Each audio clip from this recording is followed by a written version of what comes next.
How's it going, everybody? Welcome back to another video. Today we're going diving with my friend Makana, and he's usually in Hilo because he goes to school over there, but he's back for summer break, so we're gonna hit a dive. Our first time diving in a while, and we're gonna try out a brand new spot that I've never been to before, and you know, hopefully there's action. It looks like there could be some fish there, so hopefully we run into some cool stuff.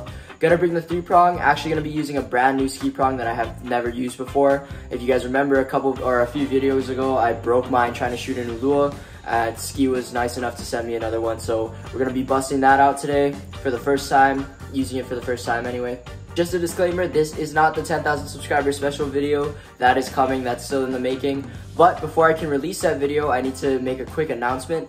For 10,000 subscribers, to celebrate and give back to you guys a little bit, I'm going to be doing a giveaway in collaboration with Uncle Ski over at Skeeprong. So we're still figuring out the details of the giveaway, but as of now, it's going to be, if you win, you're going to get a 7-foot carbon fiber 3-prong from Uncle Ski, and it's going to have whatever color grip you want on it, and it's going to come fully set up, ready to go. And you're also going to get a Skeeprong t-shirt. So yeah, that's going to be the prize if you win this giveaway. You guys have heard me speak very highly on Uncle Ski's 3-prongs for countless videos now. I've used them countless times, and they never fail, or they never disappoint, you know what I mean? So really high quality 3-prong and a cool shirt.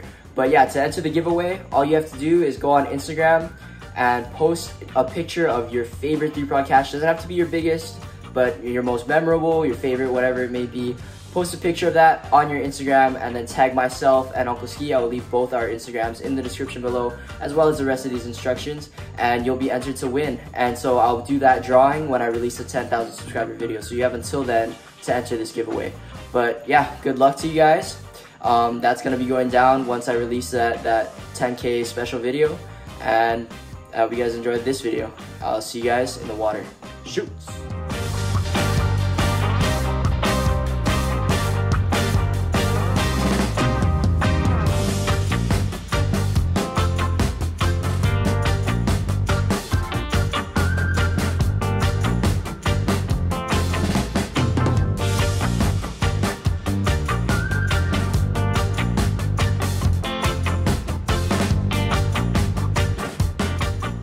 Alright guys, first drop here, breaking in the new Skeeprong. Just looking in some of these caves, trying to see if I can find any reds, minpachis, avails, things like that. And right away, you can see there's a few minpachis swimming around underneath this hole.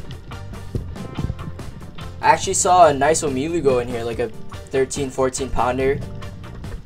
So I'm kind of looking to see if he's in this cave, but so far not seeing him, so I load up the 3-prong, line up on a minpachi, and nail the first fish of the day.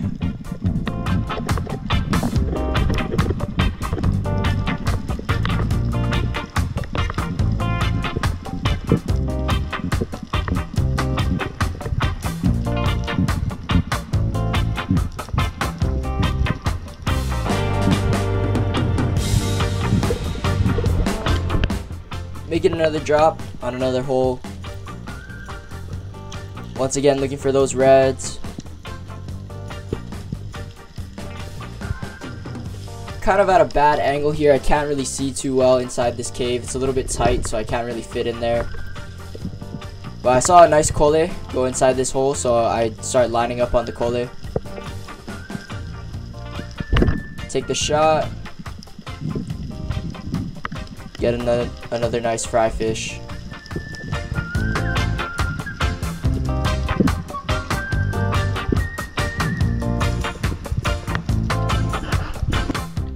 So one thing that is kind of a disadvantage when you're using a new 3-prong, one that you've either just bought or someone just gave to you or whatever, if it's brand new, the prongs aren't rusted yet.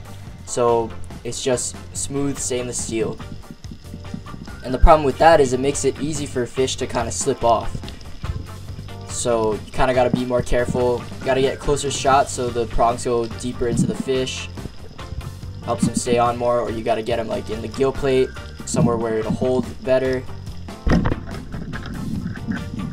Otherwise the fish can kind of just wiggle off because there's no grip on the prongs essentially. That's what the rust does. So you can see the prongs on this guy are completely clean. no rust at all, so kind of having to adjust for that as I'm diving. But got another nice potchy there. Going down, trying to collect at least one more. I see a couple in this hole. I actually saw a big Ponanu go into this hole, so that's what I was going for initially. But didn't see him, so try to get a better look here. Still not seeing him.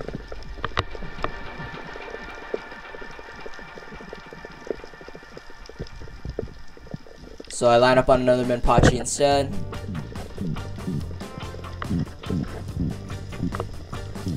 Land one more fry fish.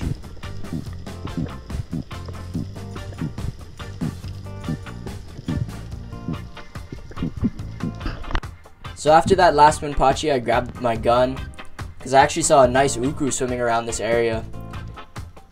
So I'm making a drop, trying to look around as I'm going down to see if he's somewhere near me, trying to get an idea of where he's at. And I hit the bottom here, still looking for him. Then I spot him off in the distance to my right.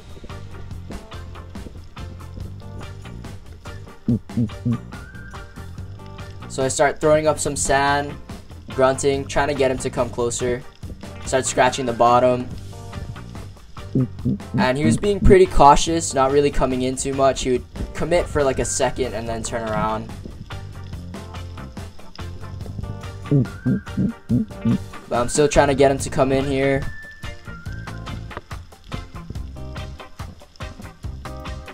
Starts making his way over to my right, and actually to my right is a drop off, so there's a ledge off to my right.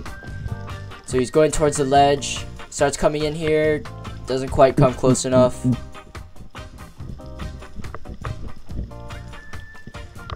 Throw up some more sand, grunt some more. Once again, makes a little commitment, but doesn't come in close enough for me to take a shot. So at this point, I'm running out of air, so I start going up.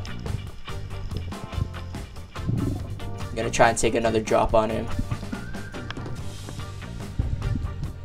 So once again, making my way down in kind of the same area.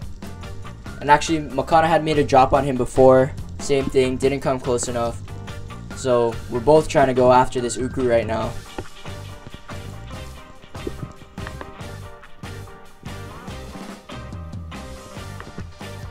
So I hit the bottom.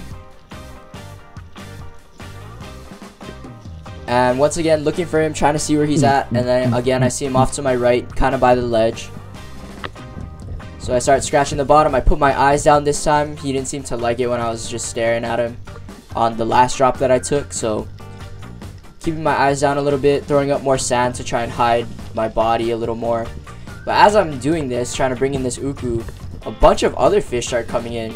Like on my left, you could see there was a school of Munus. And then as this drop gets longer, he comes in kind of close. But you look over to my left there, a school of Munus comes by, a big Ponanu comes by. Then over to my right, a school of Vekenonos comes by with 2 yellow spots. There's a Vekenono right in front of me here. A couple nice Munus. That big Ponanu comes right back around. All super close to me.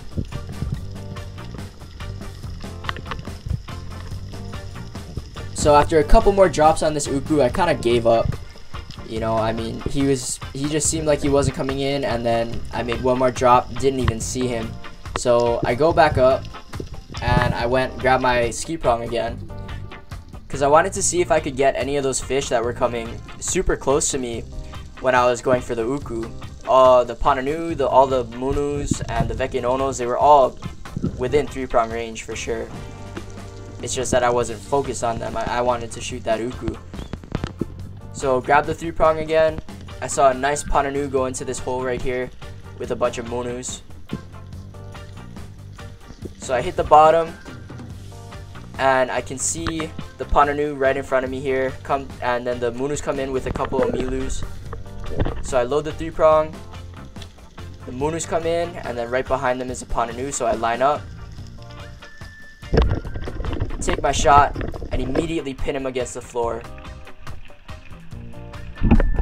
Because like I mentioned before, when you have new prongs, it makes it real easy for fish to slip off, and this was a little bit of a bigger fish, so I wanted to make sure I secured him, pushed him all the way down to the floor, the sea floor, and then pin him down until I could grab the other end of the prongs, make sure he didn't slip off. And got lucky that he came in so close too. I was able to place a nice shot in the gill plate, nice holding shot. And this is one of the biggest pontoons I've ever shot in my life, might be the biggest. And to get one on the 3-prong is actually something that I've never done before. I've never shot any kind of uhu or parrotfish with a 3-prong in my life, so this was super cool. But yeah, really nice sized pontoon. The sun's kind of glaring on him right now, but super pretty fish. They've got a lot of meat on them too.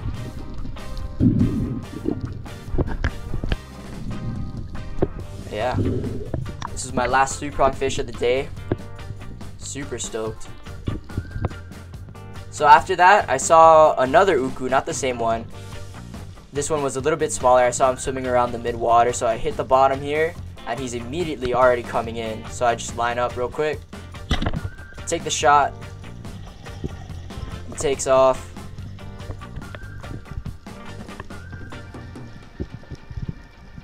He was not nearly as cautious as the other one. This was my first drop on this uku actually, and you couldn't see it, but on my way down, he actually came right up to me.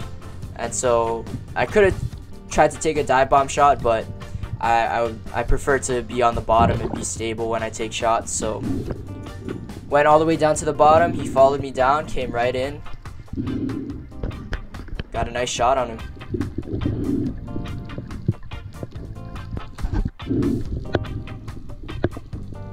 Really nice size uku to end off the dive. This is probably like a, yeah, maybe like a 4-pounder. Yeah, nice size one, good eating size. It's been a while since I've landed a nice size uku on a shore dive, so I was pretty stoked on this guy. Yeah, nice fish to end off the dive. Bless the new Skeeprong. Couldn't ask for a better session.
Alright guys, so we got all the fish here.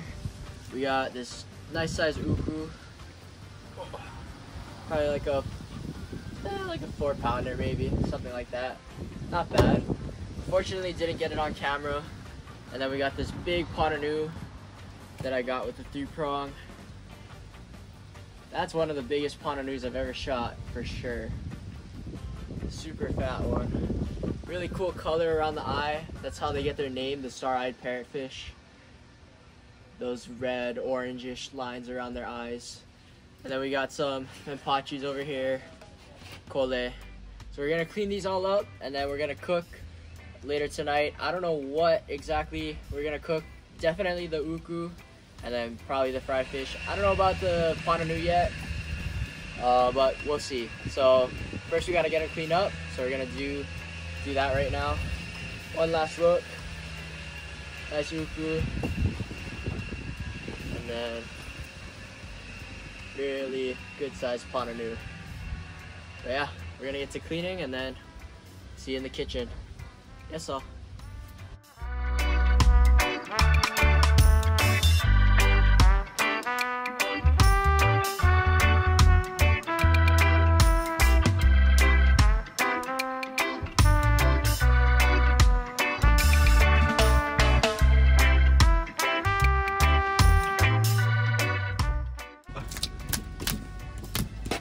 Makana having fun with this. Yeah. Pananu.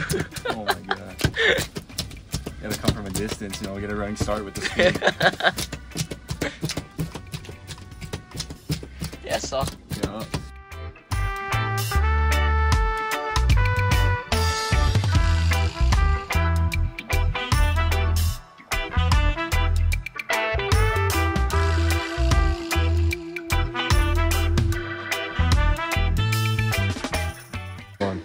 Alright guys, so we got our big pananu right here on the cutting board. I'm gonna cut it up, cut some slits into it, and then I got a whole bunch of ingredients here. We're gonna stuff this in. Oh, we're gonna stuff this thing with some lupchong, Portuguese sausage, one more on the ground, and then green onion. Coat the whole thing in mayo. This thing's gonna taste mean. And then we're gonna cook up the uku. We have some fillets over there, and probably make some sauce as well. Yeah, we're gonna get started. I'm gonna make some slits in this pananu first. Like I said, one of the biggest pananus I've ever shot. Yeah, you like to sleep too. It's in our jeans. But yeah, we're gonna get started. Probably gotta cut the tail off. We're gonna do all that. But yeah, let's get started.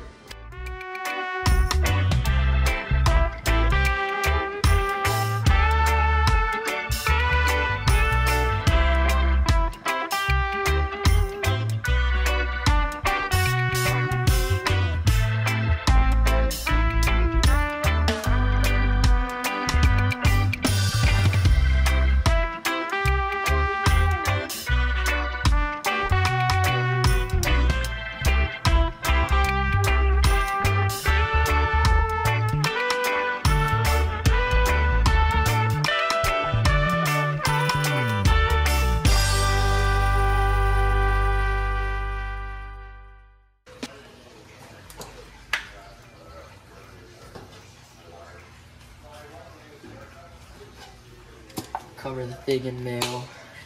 We're gonna smear it all around this guy. Get it all in the cracks. Boom. Just like that. You know, I should be using a utensil for this, honestly. This is really gross, but get some inside the cavity to just cover this fish in mayo. Whoa. Cherry. Combination of sausages. We got lupchong and we got Portuguese sausage. And first, we're gonna open up the cavity of the fish right here. And we're gonna shove all this in here.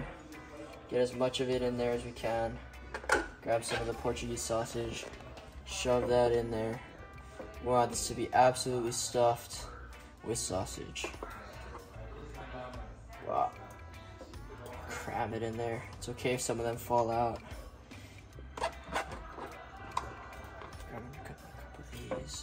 Boom. Now you can see absolutely stuffed to the max. Let's see if we can stick a few more in there. Boom. Alright, now we're gonna put some over the top and put the rest over the top. Try and get it to stay on like that.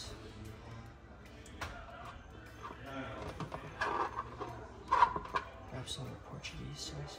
Boom, boom, boom. Stick it on there. Oh. During green onion. I don't know if we can fit anything else in the cavity, but we're gonna put this all over the top.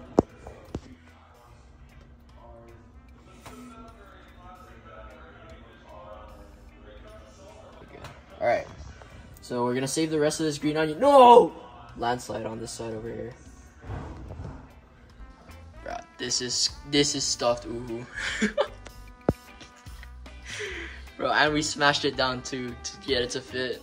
This thing is 80% sausage right now. Yeah, so. Alright, look at this monstrosity right here. So this is perfect Now we're gonna cover the thing in tin foil and then just heat this thing up, steam it. Should come out major. Yes, sir. But we're not done yet. We got all this uku left over. So I cut them into little katsu sized pieces. And we're gonna go just your standard fish katsu. Flour, egg, egg, flour, egg, panko. Throw it in the fryer. Should taste mean. So egg. You always want to keep a wet hand, so your wet hand goes in the egg, your dry hand for the flour, and your dry hand also for the panko.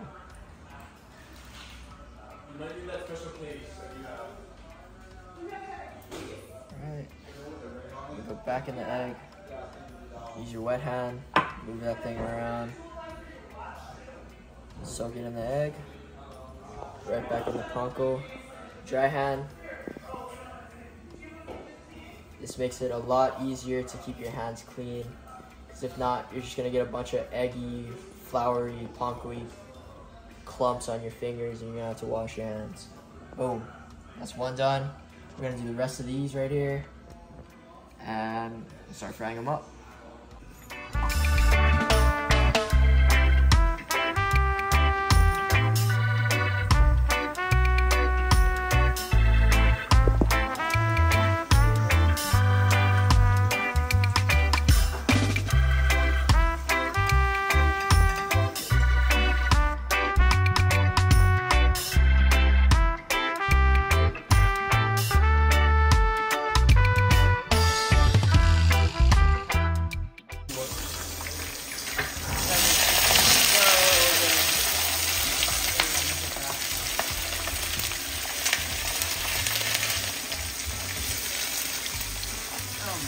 That's beautiful.